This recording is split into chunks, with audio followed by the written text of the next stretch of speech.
So you're taking the whole gun apart, and I'm going to show you how to put it back together.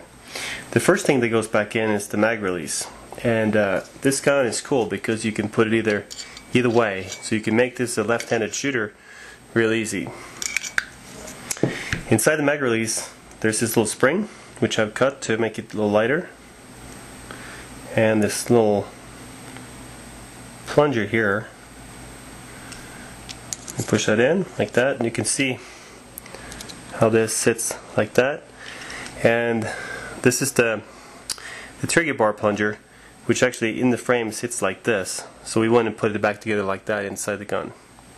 So how you do that is first you put the mag release back in like this. You need to use a pin punch, and you actually put, you can see here, you put this flush with the frame.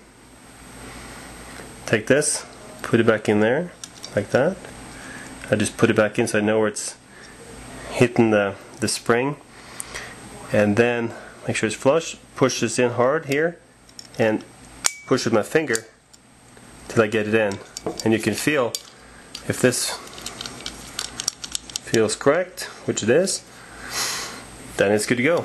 And this thing, as you can see, it's going to be facing this way here, forward, and this is where the trigger bar here rides on top of it. So actually, if you're doing trigger jobs, typically this surface can be polished, and the top of this part can be polished, the plunger. But this thing can be quite a pain to get back in. Here's the trigger spring, and I put this in first. And the easiest way to put this together is actually using a slave pin. And if you don't have one, brake cleaner, the little tip on that is excellent for it. So what you can do, you can just take and cut off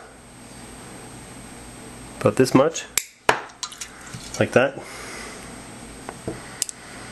And this piece will fit in there perfectly. Make sure it goes through the spring.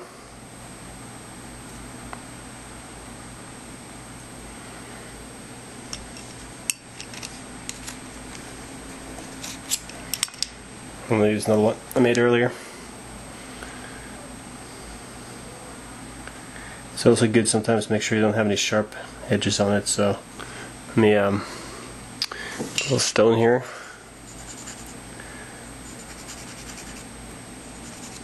Like that.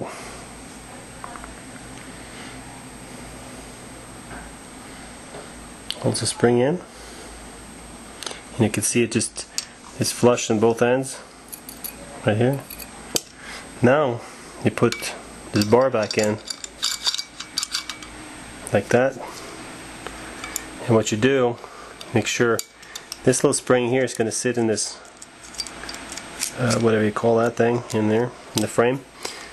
And then, so now what I do is I pull the trigger in a little bit, push it down, and it just kind of is a feel thing here. There we go, so it feels right. You can see it's like almost flush there, but kind of like where the trigger is supposed to be. And I kind of use my finger like this, and this like that, and I tap this until I feel it's going to start entering. There it is. I haven't tapped it very hard, so now it's actually entering the hole.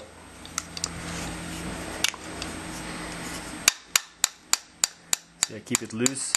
You can hear it going through, and there's the slave pin came out. And then for the final part, you use the pin punch, and I tapped it into it's flush with the frame, like that. And then we just check, make sure everything looks good, and it does. Then we have to put in our hammer. So take the hammer spring, put it in, and this can be replaced with a lighter hammer spring from Wolf.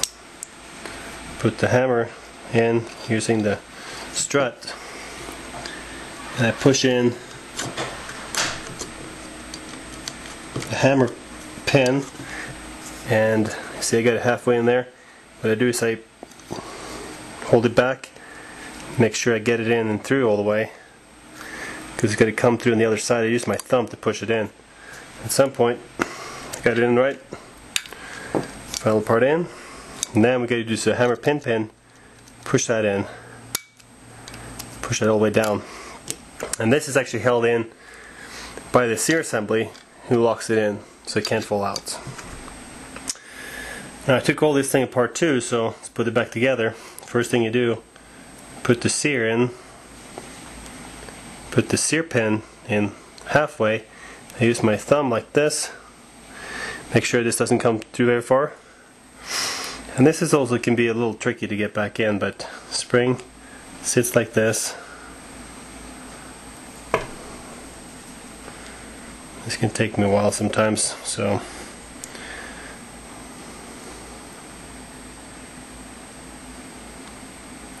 there we go, and I push with my finger. Hopefully I'm lucky. I'm pretty lucky. There it goes. If you have a new spring, it'd be much tighter. It'd be a lot harder to get in. Now before I put it back in, I'm going to take and push this little spring up here so it's out of the way. Push it back in. As you can see, I use my pull the trigger and the hammer back a little bit. Makes it easier. Put this whole sear assembly back in, and then I put the safety in here. There you go. Push the sear spring in like that. Put this in here. Tap it. Goes in nicely. That's the frame. As you can see, the easy way to clean it is just use brake cleaner and spray it all out, and that's all you need to do. So unless you have to modify the parts or do something to the gun, there's no need to take the gun apart more than just as the frame is, and just spray it out, brake cleaner, and just use some light oil. And what I do is I put oil on the bar, the trigger bar, so that it has some sort of oil there between the metal parts. If they're polished well, hardly needs anything. I put a little bit on the plunger, so the trigger bar and the plunger has a little bit of oil there. And you can also use either some oil or some slide glide on top here on the sides, because the barrel's going to ride there. So now, frame's good to go. Put the upper back on it, and then slides up. There you go.